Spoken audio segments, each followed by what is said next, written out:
Et je le disais dans les titres, nous allons parler ce soir de ces femmes qui ont participé physiquement à la construction du gouvernorat de Koulikoro en 1978, un exemple de patriotisme et d'engagement citoyen qui mérite d'être porté à la connaissance de la jeune génération. Un dossier signé Djemba Moussa Konate. Le gouvernorat de la deuxième région est construit avec l'accompagnement et l'engagement des autorités et des populations d'alors. Pour la réalisation de cet ouvrage dans la cité de Méguétan, les femmes ont joué un grand rôle de premier plan. Nous avons exprimé le vœu de participer aux travaux de construction du gouvernorat de Koulikoro. Les autorités à l'époque l'ont accepté.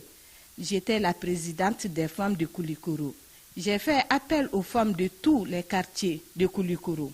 Nous avons nourri l'idée de construire 3 salles de classe dans l'enceinte de l'école de la Sous Camara. C'est là pour contribuer à l'éducation de nos enfants et petits-enfants. Nous avons aussi vu que les autres pays de la sous-région envoient les étudiants à l'hyper-IFRA. Donc cela témoigne de l'importance de l'éducation. Engagés et déterminés pour avoir une administration centrale forte pour leur localité, les femmes avaient compris que le développement de leur région passait par là. C'est pourquoi elles se sont investies pour la concrétisation de ce projet du gouvernement de feu président Modibo Keïta.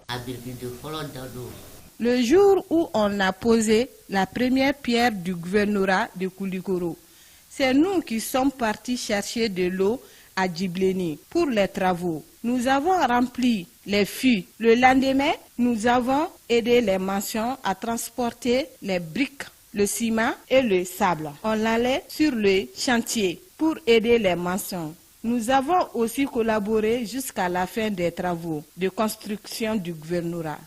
Depuis cette période, les femmes n'ont cessé d'apporter leur pierre à l'édification du Mali pour un développement durable de la mère patrie.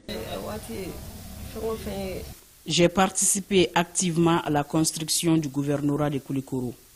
À l'époque, je n'avais pas 40 ans. Aujourd'hui, j'ai 71 ans. À l'époque, on ne travaillait pas pour de l'argent, mais pour l'amour de la patrie, pour son honneur et sa dignité. On était aussi animé par la joie d'avoir un gouverneur pour notre région. Après la construction du gouvernorat, les anciennes Amazones de Koulikoro ont également cotisé pour construire 6 salles de classe à l'école Émile Delassus Camara EDC. C'est là pour apporter leur contribution à l'éducation des enfants de la cité de Méguétan. Jusqu'à présent, les élèves prennent des cours dans ces classes. Ces différentes réalisations des femmes constituent aujourd'hui une fierté pour la population de Méguétan, une manière pour elles de contribuer au développement de la localité. Les 6 salles de classe que nous avons construites constituent notre contribution au développement local. Le pays appartient à nous tous. Nous avons construit ces classes avec patience. Nous avons non seulement apporté des contributions financières de façon volontaire, mais aussi avons cherché des appuis financiers. La jeunesse doit être une jeunesse consciente et soucieuse du développement de sa localité. Elles estiment que la nouvelle génération doit s'inspirer de l'exemple des aînés pour former des citoyens plus responsables, capables de faire face aux défis de l'heure.